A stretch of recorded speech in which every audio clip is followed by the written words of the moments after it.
Hey everybody, it's Coach Joe on PDX, and what a great weekend we had to kick off college football.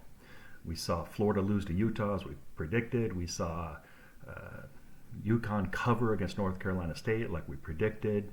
We saw Colorado. Whoa, wait. Colorado won. Okay, we don't get them all right. Come on. It called like 20 different games. I was at one point I was 20-1 in my college football preview picks on my Yahoo site. But I had a lot of great feedback, including somebody that asked me to help them with their NFL fantasy. I don't do fantasy. I've been married 27 years. I do reality. And the reality is the Pac 12 looked great, right? Come on. 12-0. They're actually 13-0 because USC played in week 0. What a great start. Florida State beating LSU. That was a great game and a statement game. Remember, I said I picked LSU because I thought it was a home game. Said out of LSU. The game was actually in Orlando, Florida. I don't consider that a home site for LSU. I don't know who does. That was kind of weird. I didn't realize it until the kickoff. I was like, well, that's not a partisan crowd.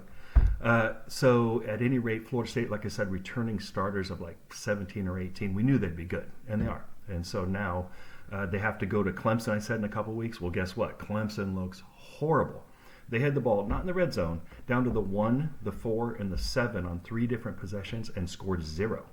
Horrible. In fact, their only touchdown was a gift when the muffed punt that a guy shouldn't even try to receive. He should have just let the ball go out of bounds. He tried to save his team 3 or 4 yards.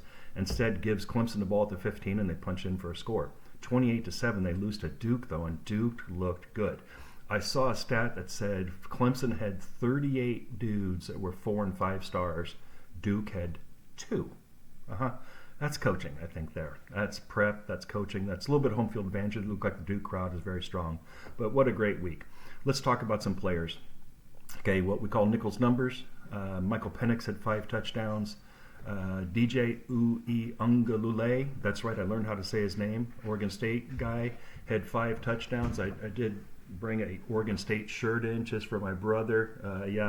I still talk to him. He's a Beaver. He had 5 TDs. Bo Nix, his numbers, I mean, they played a subpar team. He donated $1,100 to ALS. $100 for every touchdown. 11 touchdowns. Bo's going to be poor. No, he's not. He's got that big NIL deal, whatever. So a lot of great play. Down at UCLA, I said they had a little bit of quarterback controversy. They went with Ian Garbers. I was saying this guy went to Cal. I couldn't remember where he went. He actually went to UW. I looked it up. Didn't play a snap there. Transferred to UCLA. Got the starting nod. Looked horrible. I think his quarterback rating was just about the same as his IQ. He made some decisions that were just bad. I mean, I saw a pick that was like there was no receiver within 10 yards. This thing, he shouldn't even throw the ball. Throw it out of bounds, man. You got to take it sometimes and just huck it away and go on to the next play. They bring in Dante Moore. I mentioned him. True freshman out of Detroit. Originally penciled in to go to Oregon. Saw the Oregon quarterback room. Transferred to UCLA.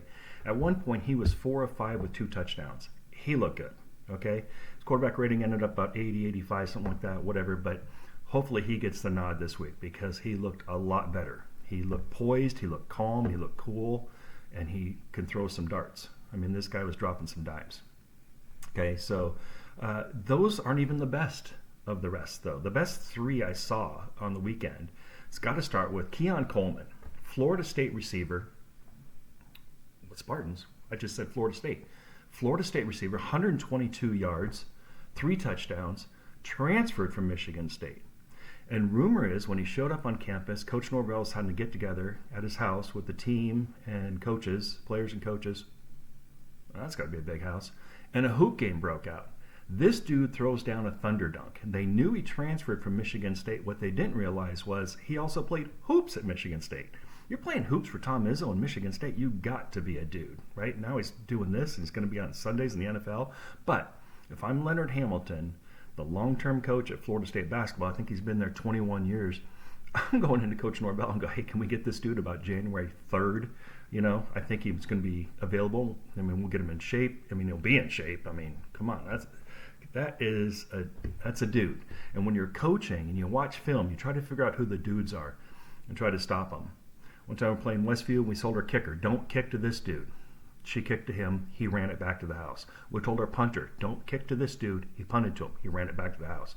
We're down 14-0 right off the bat to one dude. He ended up, going to Michigan. I mean, the guy was a talent. And our scouting was avoid him. That's what you try to do sometimes, right? Can't avoid this dude. Keon at Florida State. Big target. He's going to have a big year, I think, there. The second best dude, it's going to be no surprise, came from Colorado Buffaloes. I know JJ's going to love this one, but it's not who you think. Number 2 is going to be actually Shadir Sanders. Okay, the quarterback, Deion Sun, 510 yards. Are you kidding me? No Colorado quarterback has thrown for more than 430 yards. Joe Klatt did it a little over 400. Coy Detmer, remember Ty's brother, he did like 415. Cordell Stewart did like 420. This dude did 510 yards. Are you kidding me? He looked fantastic. I mean, talk about poised in the pocket. I mean, or moving out. I mean, the dude can do whatever he needs to do. But the best player I saw last weekend is Travis Hunter for Colorado. The dude played 50-plus plays on offense, 60-plus plays on defense. He had the most incredible interception down about the 5. I mean, TCU was going in to score, and it is game-changing when something like that. And this dude did it. Remember, he was the number 1 recruit, committed to Jackson State. People are like, why are you going to Jackson State? He goes, because I want to play for Coach Prime. Transferred when Prime went to Colorado. What a dude. This guy, I think he should enter the Heisman conversation. We haven't seen a guy like this since Charles Woodson. How cool is that, right? All right, so that's week 1 recap. That's players that we see coming on the horizon, some that we missed. We didn't even talk about Sanders when we're talking about Pac-12 quarterbacks and quarterbacks in general. By the way, Jordan Travis, FSU quarterback, 5 TDs, looked really good. Some of the new ones, Georgia, Ohio State, didn't see anything there yet. So we'll have to see what comes of some of those QBs. But let's move on to week 2. First things first, amazingly enough, not a Nike school, but I just happened to have a Notre Dame sweatshirt that I saw lying around the house. Junior was giving me grief for my recap of Notre Dame. I just said, do you think they're overrated? He said, yes. And I go, that's all I'm saying. They're ranked number 10, okay? I don't see it. I mean, they're going to North Carolina State, an unranked team. Let's see how they do there. I mean, it's kind of a lose-lose situation for them, because if they win by a little bit, it's like, come on, man. If they lose, it's like, holy Toledo, they're not for real. What do you know? They're overrated. Some other games, not so good, I guess I'll say. UC Davis going to Oregon State. UC Davis, I was thinking they're a Division II team. I looked. There's only 2 Division II teams in all of the West. I'm not talking the Northwest. Washington, Oregon, California, Arizona, Nevada, Idaho, Montana. There's only 2 teams in Division II, Central Washington and Western Oregon. And we've had players from our high school that go to Western Oregon. I didn't realize that everybody else is either D3, like Linfield, George Fox, whatever, or like UC Davis moved up to D1. Still, UC Davis, really good program, usually have a lot of talented players, but just not the size for bigger programs. I see Oregon State walking all over these guys. Oregon is going to Texas Tech. It's supposed to be a great game. Texas Tech has lost 1 non-conference game at home in the last 20 years. Well, make it 2. I see Oregon going, and this isn't a big surprise. Texas Tech actually lost last week to Wyoming. That was a surprise. People didn't see that one coming. But I see them losing again this week to Oregon. The best game by far, though, is Texas going to Alabama. Last year, this was a 1-point game, a barn burner. This week, I kind of see something similar going on. But again, I didn't do so well last week calling these, but I'm going to go with Alabama at home, and this is a true home game. This is at Tuscaloosa. I actually probably should check that fact, but I just presume by this point in the season, we don't have any more of those games at Camping World Center or whatever it is in Orlando. All right, so big week last week, big week coming up. Let's see how it goes, and we'll get back to you soon. Coach Joe and PDX. See ya.